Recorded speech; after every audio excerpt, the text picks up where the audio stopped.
mensahe tayo, mapatuloy.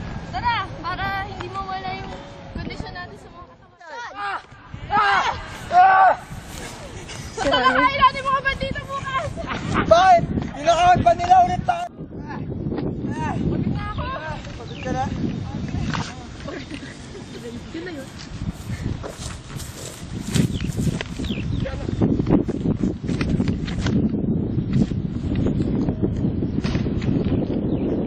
Pinagsasabihin sa mga bandito.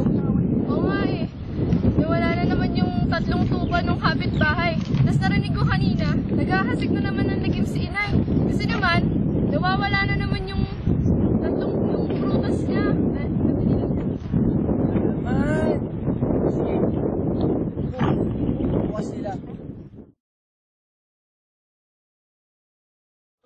Ang ganda talaga ng mga nanakaw natin. Ganda! Ganda mo lang! Ganda! Quality! Ganda! Ganda! Pagkarating! Gawin yung mga kinuha niya. Okay. Wala na kami kinukuha! Wala kami kinukuha. Diyan. Ay, balik ko yan! Balik yan!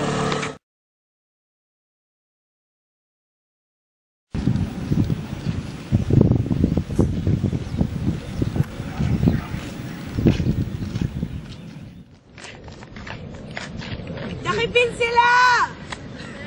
Paano yan? Paano yan? Paano yan? Nabalis part ako. Sa akin din eh! Halika na! Palibutan niyo na!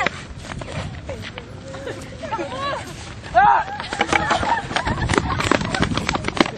Remo! May naghahanap po sa inyong bed. Papasukan mo. Bakit? Wala po, hindi po kami ang may kasalanan. Sila nagsimula ng gulo. Sigurado kayo? Oo. Hindi. Hindi kami nagsimula ng gulo. Parang hindi ako naniniwala. Sige, iwan niyo siya at kakausapin ko siya. Sige po. Halika dito.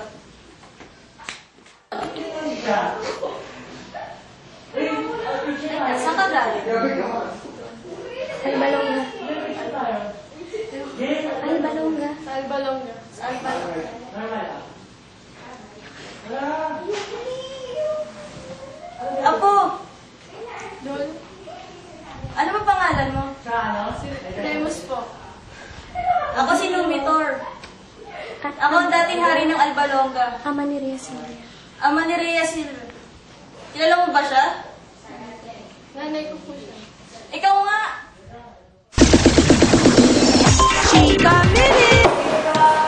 Dito ulit tayo sa Flash News. Alam niyo ba dati nating hari, si Numitor, nakabalik na sa trono? Ano nangyari sa bago? Siyempre, patay na siya, di ba? Kasi wala na. Pinatay na siya nung kambal natin. Nakikita niyo ba yung mga ibon na yun? Ang gagaling, no? Onte. Nung namatay si Amulius, ang ating hari, hindi nila malamang kung anong gagawin nila para makapili ng bago. Siyempre, ang naisip pa nilang paraan ay yung mga kamag-anak. Bumalik na si Numitor. Ang kamag-anak na ni Numitor ay si Romulus at Remus. Dahil dalawa sila, hindi nila alam kung paano sila makakapili ng tagapagpalit. Ang ginawa nila, nakipag-unahan ang kambal upang umakyat at kung sino papanigan ng Diyos, yun ang mapipili.